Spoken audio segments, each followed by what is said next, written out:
À Dieu soit la gloire et à Dieu soit la louange.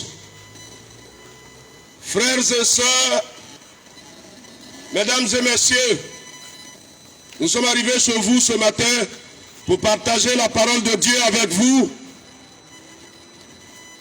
La bonne et précieuse parole du Seigneur. La parole de grâce, la parole de vie, la parole qui donne la paix, la parole qui guérit, la parole qui restaure, la parole qui fait du bien. Je peux dire que si vous cherchez une solution, vous pouvez la trouver dans la parole de Dieu. La Bible est la ressource que Dieu nous a donnée pour nous faire du bien. Et nous sommes là ce matin à l'occasion de ce grand jour qui, à travers le monde, est célébré comme étant le jour consacré au Père. Nous sommes là pour vous parler justement d'un Père. Ah oui, un Père.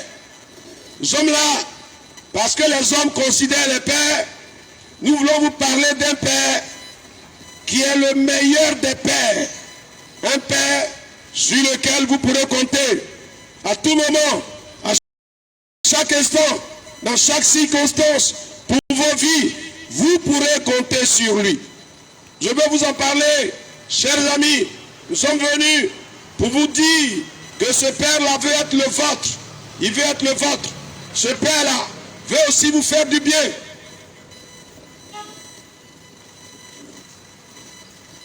Il veut vous faire du bien. Alors je voudrais pour vous parler de ce Père, prendre un passage dans la Bible, dans l'évangile de Jésus-Christ selon Matthieu. Matthieu chapitre 6. Je vais lire à partir du verset 9. C'est Jésus, le Seigneur, qui est en train de parler. Et voici ce qu'il dit. Voici donc comment vous devez prier. Notre Père qui est aux cieux, que ton nom soit sanctifié, que ton règne vienne, que ta volonté soit faite sur la terre comme au ciel. Donne-nous aujourd'hui notre pain quotidien. Pardonne-nous nos offenses, comme nous aussi, nous pardonnons à ceux qui nous ont offensés. Et ne nous soumets pas à la tentation, mais délivre-nous du malin. Car c'est à toi qu'appartiennent dans tous les siècles le règne, la puissance et la gloire. Amen. Jésus dit, lorsque les hommes voudront prier, il y a une indication dont ils doivent tenir compte. En priant, ils doivent s'adresser à Dieu. Et en s'adressant à Dieu, ils doivent lui dire, notre Père qui est aux cieux. Chers amis, Jésus nous apporte une bonne nouvelle. Jésus nous dit quelque chose qui doit nous faire du bien. À la fin du passage que nous avons lu, il dit, en parlant de ce Père-là, que la gloire lui revient pour l'éternité. C'est à lui qu'appartiennent le règne, la puissance et la gloire. Donc Jésus est en train de dire que le Père dont il s'agit, c'est lui qui a toute l'autorité, c'est lui qui a tout le pouvoir, c'est lui qui a toute la puissance, c'est lui qui a toute la gloire, c'est lui qui a toute la grandeur. Donc on va dire que c'est lui qui peut tout faire. C'est pourquoi justement on lui adresse cette prière en disant notre Père qui est aux cieux. La deuxième chose qui nous intéresse, c'est que le Père dont Jésus parle est dans le ciel. Chers amis, dites-moi, qui vit dans le ciel? C'est bien Dieu, l'Éternel, le Dieu qui a fait le ciel et la terre, le Dieu puissant, le Dieu vivant, le Dieu véritable, le Seigneur des seigneurs, le Maître en toutes choses. celui qui dit la chose arrive, celui qui appelle les choses à l'existence, celui dont nos vies dépendent. Donc Jésus nous dit que le Dieu qui est notre Père vit dans le ciel. Il est dans le ciel et il est notre Père. Nous qui sommes sur la terre.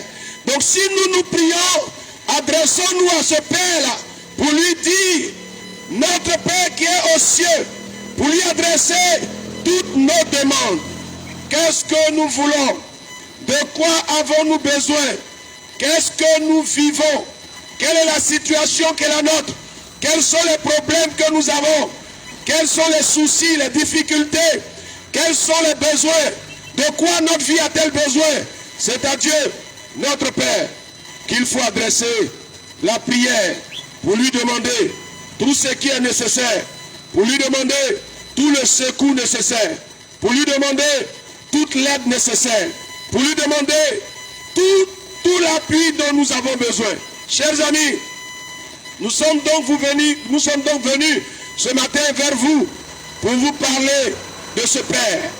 Ah oui, notre Père qui est aux cieux, l'Éternel est notre Père.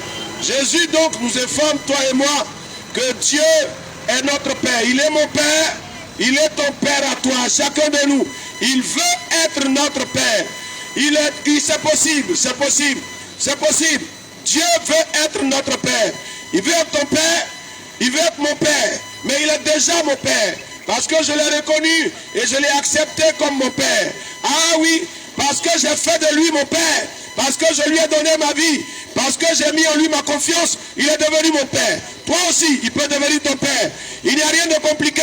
Oui, le Seigneur veut être le Père de chacun de nous. Et Jésus nous dit, pour que Dieu soit notre Père, il nous explique dans l'évangile de Jean, au chapitre 1, à partir du verset 12, il dit à tous ceux qui le reçoivent, à ceux qui croient en son nom, Dieu leur donne le pouvoir de devenir enfants de Dieu. Est-ce que c'est possible que malgré que nous soyons hommes, nous soyons en même temps enfants de Dieu? C'est possible. La Bible le rend possible. Le Seigneur le rend possible. Il dit ceci, à tous ceux qui reçoivent Jésus-Christ, à tous ceux qui acceptent Jésus-Christ, à ceux qui croient au nom de Jésus-Christ, Dieu les fait devenir enfants de Dieu. Ils deviennent des enfants de Dieu, les enfants du Dieu qui est dans le ciel, les enfants du Dieu puissant, les enfants du Dieu fort, les enfants du Dieu élevé, les enfants du Dieu qui peuvent tout. Dites-moi, chers amis, si l'Éternel, le Dieu qui a fait le ciel, qui a fait la terre, qui a fait tout ce qui existe, devient ton Père, dis-moi, quelle est la merveilleuse expérience que tu pourras vivre? Le Dieu tout-puissant, le Dieu à qui rien n'est impossible, le Dieu qui peut changer les temps, les circonstances, le Dieu qui peut changer les situations de ta vie, le Dieu qui peut te faire passer du malheur, de la malédiction au bonheur à la bénédiction, le Dieu qui peut te faire passer de la crise à la paix, le Dieu qui est capable de changer la situation de ta vie. Quand toi-même, tu as fait tellement d'erreurs et que ta vie est gâtée, Jésus dit, si vous priez, dites-lui, pardonne-nous. Donc Dieu peut te pardonner. Oui, cher ami, beaucoup d'hommes, beaucoup de femmes, beaucoup de personnes vivent dans la culpabilité, coupables, parce qu'ils ont posé des actes qui sont restés dans leur esprit. Malgré tout ce qui se passe, ils ont du mal à se pardonner eux-mêmes. Mais Jésus m'envoie te dire ce matin que le Père céleste, Dieu notre Père, peut te pardonner. C'est possible qu'il puisse te pardonner. Ah oui, tu sais pourquoi? Parce que pour te pardonner, il fallait accomplir un sacrifice. Et Jésus-Christ est mort à la croix. Il est mort à cause des péchés des hommes. Les péchés les plus vilains, les péchés les plus ignobles que les hommes auraient commis, ou bien que les hommes commettraient dans leur vie. Jésus a donné sa vie à la croix pour que tu sois pardonné. Je suis donc venu te dire que le Père qui est dans les cieux peut te pardonner toi aussi. Il peut te pardonner. Il peut te faire grâce. Il ne veut pas te condamner. Il ne veut pas te condamner, mais il veut te faire grâce. Il ne veut pas que tu vives dans la culpabilité. Il ne veut pas que tu vives dans le malheur parce que tu te reproches tant et tant de choses que tu as faites qui sont certainement mauvaises. Mais Dieu veut te faire grâce, pourvu que tu tournes ton regard vers lui. Oui, cher ami, notre Père qui est aux cieux, ah oui, c'est l'Éternel, il est notre Père. Et Jésus nous dit que Dieu veut être toi aussi ton Père. Oui, il veut être ton Père. Il veut faire de toi son enfant. Ah oui, c'est possible. Aussi simplement que nous sommes en train de le dire. Si tu donnes ta vie, si tu crois en Jésus-Christ, si tu reconnais Jésus-Christ comme ton Seigneur et ton Sauveur, les données vont changer pour toi. Oui, Jésus-Christ fera de toi un enfant de Dieu, parce que tu auras reconnu Jésus-Christ comme le Fils de Dieu. Et la Bible dit, Jésus est le premier entre plusieurs frères. Dieu fonde une nouvelle famille sur la terre, une famille des enfants de Dieu, la famille de Dieu sur la terre. Tu peux en être membre. Je te dis la vérité. Malheureusement, tous les hommes ne sont pas membres de cette famille. Parce qu'il n'y a que ceux qui reconnaissent Jésus-Christ comme le Seigneur qui deviennent membres de cette famille de Dieu. Et si tu deviens membre de cette famille de Dieu, tu rentres dans l'héritage de Dieu. Et la Bible nous dit, dans le livre de Corinthiens, que nous qui sommes enfants de Dieu, nous sommes héritiers de Dieu et nous sommes co-héritiers avec Jésus-Christ. Ça veut dire quoi? L'héritage que Dieu a donné à Jésus-Christ, nous partageons ce même héritage avec lui. Donc nous devenons enfants de Dieu. Nous entrons dans l'héritage de Dieu. Dites-moi, les hommes qui vivent ont toujours un testament. Quand ils doivent mourir, quand des gens ont beaucoup de ressources, ils laissent un testament pour les enfants, pour que les enfants, quand leur père ne sera pas là, ils ne soient pas en guerre, mais que le partage soit fait. Dieu aussi a laissé un testament. Et le dernier des testaments, c'est celui que la Bible nous présente sous la forme du Nouveau Testament. Oh oui, cher ami, c'est le testament de l'alliance entre Dieu et toi. Le testament de la communion entre Dieu et toi. Le testament de la vie de ceux qui deviennent des enfants de Dieu, de ceux qui rentrent dans la famille de Dieu. Je suis venu t'inviter, cher ami, quel que soit ton âge, que tu sois jeune, que tu sois vieux, Dieu veut faire de toi son enfant. Le Dieu qui a créé le ciel, le Dieu qui a créé la terre, le Dieu qui a fait toutes choses, veut faire de toi son enfant. Au moment où les hommes célèbrent la fête des pères, au moment où le monde entier se souvient qu'il y a des pères sur la terre, Jésus nous envoie pour te dire que le Père des pères, c'est le Seigneur l'Éternel qui a fait le ciel et la terre. Et toi aussi, il veut être ton Père pour que toi aussi, tu puisses entrer dans la famille de Dieu et que tu puisses te réjouir auprès de lui et que tu puisses compter sur lui. Il peut être pour toi un secours, il peut être pour toi un appui, il peut être pour toi un soutien, il peut faire de ta vie quelque chose de meilleur que tu ne peux pas accomplir toi-même. Il peut t'apporter son aide. Quand tu auras besoin de lui, tu diras, Père, j'ai besoin de toi. Et il viendra vers toi. Il t'apportera sa grâce. Il t'apportera son secours. Il interviendra en ta faveur. Et tu verras que la vie aura un sens. Parce que Dieu est avec toi. Parce que Dieu travaille en ta faveur. Chers amis, voici la bonne nouvelle que nous sommes venus vous annoncer ce matin. Voici ce que nous sommes venus partager avec vous. Devenir un enfant de Dieu et faire de l'Éternel, du Dieu qui a fait le ciel et la terre, votre Père. C'est possible. Bien qu'il soit Dieu, il veut faire de toi son enfant. Parce qu'il veut veiller sur toi. Il veut prendre toute sa puissance. Il veut prendre toute sa force. Il veut prendre toute sa grandeur pour t'apporter du secours. Dis-moi, si Dieu lui-même vient intervenir en ta faveur, quel homme peut être contre toi? Si Dieu est pour toi, qui peut être contre toi? Aussi fort, aussi puissant, il ne peut rien contre toi. Parce que le Seigneur lui-même, le Dieu qui donne le souffle de vie, est avec toi. Celui qui te trouble, si Dieu veut le faire taire, il lui retire le souffle de vie. Et ce sera fini pour lui. Mais toi, tu peux compter sur l'Éternel. Parce que l'Éternel veut être ton Père. Je te dis la vérité. Je ne sais pas ce que ta vie a été. Mais je t'invite ce matin à tourner le regard vers le Père Céleste qui veut donner à ta vie un sens nouveau. Qu'est-ce que tu réponds? Cher ami, Qu'est-ce que tu réponds? Ah oui, toi qui es habitué au découragement, toi qui fais toujours des projets de suicide, toi qui te sens toujours malheureux, opprimé, abandonné, délaissé, toi qui as été effectivement abandonné par ta famille, toi qui as été rejeté par ta famille, toi qui as vécu sans connaître ton Père sur la terre, je viens te proposer le Père céleste, l'Éternel, qui veut devenir ton Père. Et je te prie, essaie cette expérience. Essaie-la. Tu verras qu'il n'y a aucune expérience qui soit aussi merveilleuse que celle d'avoir l'Éternel pour son Père. Ah oui, cher ami, voici la bonne nouvelle que nous avons pour toi et que nous sommes venus partager avec toi. L'Éternel t'appelle. Il t'appelle à devenir son enfant. Pour devenir son enfant, il faut mettre ta confiance en Jésus-Christ. Et il faut accepter Jésus-Christ et le reconnaître comme ton Seigneur et ton Sauveur. Et puis à partir de là, tu deviendras un enfant de Dieu. Aussi simplement en recevant, en reconnaissant, en acceptant Jésus-Christ comme ton Seigneur et ton Sauveur, tu deviens automatiquement un enfant de Dieu. Le reste, c'est comment vivre avec le Seigneur. La Bible va te l'apprendre. Et nous aussi, on pourra t'aider. On pourra te donner les conseils, t'apporter des exhortations pour t'aider à bien marcher avec le Seigneur. C'est la bonne nouvelle que nous sommes venus partager avec vous ici. Aujourd'hui, pour cette circonstance particulière de la fête des Pères, nous sommes venus te parler du Père céleste, le Père d'amour, le Père de grâce. Il dit ceci: je suis avec vous tous les jours jusqu'à la fin du monde. Il s'engage à ne pas t'abandonner.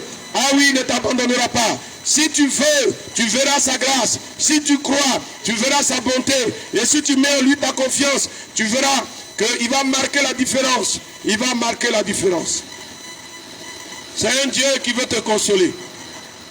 Cher ami, et justement, nous voulons parler de consolation ce vendredi. Le vendredi, nous allons nous retrouver ici à côté à l'IFEF, dans la salle intérieure, pour une nuit de prière, vendredi 24, à partir de 21h, ici à l'IFEF, entre l'école Bois-Boué, l'école Selmer Hôpital et l'ancienne station. Il y a là l'IFEF à l'intérieur le vendredi à partir de 21h. Nous serons là pour une nuit de prière. Le thème, c'est consoler mon peuple. Parce que Dieu veut te consoler de tes afflictions. Il veut te consoler de tes découragements. Il veut te consoler de tes malheurs. Il veut te consoler de tes souffrances, de tes peines. Il veut te consoler de tes crises. Il veut te consoler de ta vie difficile. Il veut te consoler. Et nous serons là, ce vendredi-là, avec toute notre équipe, pour un temps particulier, une nuit de prière. Une nuit où nous allons prier pour toi. Nous allons prêcher la parole et nous allons prier pour toi. Alors les amis, les frères qui sont avec nous là, sont en train de vous distribuer des brochures maintenant. Ce sera pour le vendredi à l'IFEF, juste à côté. Nous t'invitons, cher ami, si ta vie est devenue une source de crise, si ta vie est devenue une source de problème, si tu ne t'en sors pas, si le malheur est attaché à toi, nous voulons avec toi invoquer le Seigneur et donner l'occasion à Dieu de manifester sa grâce en ta faveur. Nous t'invitons le vendredi à partir de 21h à l'IFEF pour cette nuit de prière, moment propice, un moment de consolation. Ce sera un temps particulier, mais aussi en même temps nous voulons préparer le deuxième semestre. Qu'est-ce que le deuxième semestre sera pour toi? Nous voulons prier Dieu pour que le ciel et la terre soient d'accord et que le second semestre soit pour toi un moment particulier. Viens avec nous le vendredi à partir de 21h ici à l'IFEF et nous allons prier ensemble toute la nuit jusqu'au matin et tu verras la grâce du Seigneur se manifester pour toi. Que Dieu te bénisse, que le Seigneur t'accorde sa grâce, que le Dieu vivant et véritable te donne sa paix. Cher ami, devenir enfant de Dieu, c'est le challenge qu'il faut remporter. Et si tu le fais, tu verras la bonté de Dieu se manifester pour toi. Et le vendredi, nous t'invitons ici à l'IFEF, juste à côté, à partir de 21 h. Nous serons là pour un temps de veillée, un temps de prière. Viens et tu verras la grâce du Seigneur se manifester. Viens et tu verras la consolation de Dieu venir jusqu'à toi. Oui, nous voulons le faire avec toi. Je vous donne juste cette brochure. Soyez bénis. Soyez bénis, chers amis, et que la grâce du Seigneur soit avec vous. On se donne rendez-vous ce vendredi à partir de 21 h, ici à l'IFEF. À partir de 21 h le vendredi, nous serons là pour t'annoncer Jésus-Christ. Mais nous serons surtout pour parler de la part de Dieu et pour prier pour toi. Pour te conduire à prier. Pour que les données changent et que les données de ta vie s'améliorent. Le thème, c'est consoler mon peuple. Ésaïe chapitre 40, verset 1. Ce sera là